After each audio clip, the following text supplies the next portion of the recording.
بسم اللہ الرحمن الرحیم۔ دوسرا اور مختصر کھلا خط عالمی شورا تبلیغ کے حضرات کو، خاص طور پر حضرت مولانا ابراہیم دامت برکاتہ کو۔ امید ہے کہ آپ دین کی دعوت میں مصروف ہوں گے اور آپ کی فکر یہ ہوگی کہ کس طرح انسان جہنم کی آگ سے بچ کر جنت کے باغات میں جا سکے۔ پچھلے خط میں نے کچھ سوالات کیے تھے اور ابھی تک اس کے جواب کا انتظار ہے۔ اس خط میں میرا صرف ایک سوال ہے، برائے کرم اس پر توجہ دیجیے۔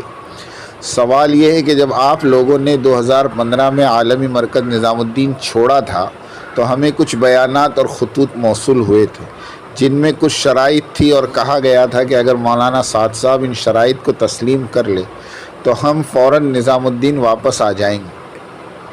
خاص طور پر مولانا احمد لاڈ صاحب نے کہا تھا کہ نظام الدین ہی عالمی مرکز ہے۔ 2015 میں آپ لوگوں کا سب سے بڑا مطالبہ یہ تھا کہ مولانا سعد صاحب عالمی شورا کو تسلیم کر لیں اور فیصل بدل کر ہوں۔ دوسرا مطالبہ یہ تھا کہ منتخب احادیث کی تعلیم نہ ہو۔ 2015 سے 2020 تک یہ مسئلہ زور و شور سے اٹھایا گیا اور آپ لوگوں نے اسے دین اور اسلام کا مسئلہ بنا لیا تھا۔ پھر دارالعلوم دیوبند کا بیان آیا اور مفتی ابوالقاسم صاحب نے صاف الفاظ میں کہا کہ یہ ان کے داخلی انتظامی معاملات کا مسئلہ ہے۔ جیسے ہی یہ بیان آیا آپ لوگوں نے ان مسائل کو پس پشت ڈال دیا۔ اس کے بعد آپ لوگوں نے گجرات اور بنگلور کے کچھ علماء سے دارالعلوم دیوبند سے مولانا سعد صاحب کے بیانات پر سوالات کروانا شروع کر دیے، جن کا دارالعلوم دیوبند نے جواب دیا جیسا کہ انہیں دینا چاہیے تھا۔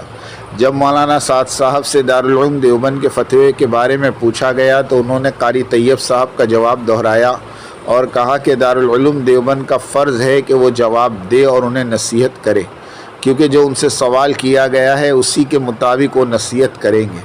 اس جواب کو سننے کے بعد یہ بات واضح ہو گئی کہ مولانا سعد صاحب دارالعلوم دیوبند اور دیگر مدارس کی کتنی قدر کرتے ہیں۔ اب سوال پیدا ہوتا ہے، اگر خدا نہ کرے مولانا سعد صاحب اس دنیا سے چلے جائیں تو آپ کا موقف کیا ہوگا؟ آپ کا اس وقت کیا مطالبہ ہوگا؟ اگر خدا نہ کرے آپ اس دنیا سے چلے گئے تو عالمی شورا کی قیادت کون کرے گا، خاص طور پر ہندوستان میں؟ کیا آپ کو نہیں لگتا کہ یہ بھی ایک تنظیم بن جائے گی اور آنے والی نسلیں صرف نظام الدین کو یاد کرے گی؟ اب آپ کی پہلی باتوں کی طرف آتے ہیں جن میں آپ نے کہا تھا کہ اگر آپ کے مطالبات مان لیے جائیں تو آپ نظام الدین واپس آ جائیں گے۔ ان میں سب سے پہلے یہ تھا کہ ایک عالمی شورا بنائی جائے جس میں مختلف ممالک کے لوگ ہوں اور فیصل بدل کر ہوں۔ مولانا سعد صاحب کا کہنا تھا کہ ہر ملک کی اپنی شورا ہو۔ اب میرا سوال آپ سے یہ ہے کہ کیا آپ دارالعلوم دیوبند سے بھی یہی کہیں گے کہ وہ ایک عالمی شورا بنائیں اور تمام ممالک کو اس میں شامل کرے؟ کیا آپ ایسے ہی سوالات اور مذہبی شناخت پر بات کریں گے؟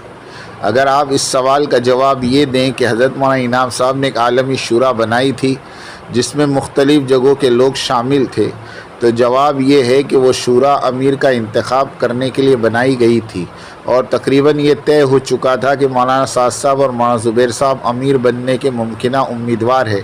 اس شورا میں نہ آپ کو شامل کیا گیا اور نہ ہی مولانا احمد لاڈ صاحب کو، جو ایک اور اہم سوال ہے۔ اب سوال یہ ہے کہ اگر مولانا سعد صاحب امارت کی خواہش رکھتے تو وہ بہت پہلے امیر بن چکے ہوتے جب انہیں کہا گیا تھا کہ آپ امیر بن جائیں۔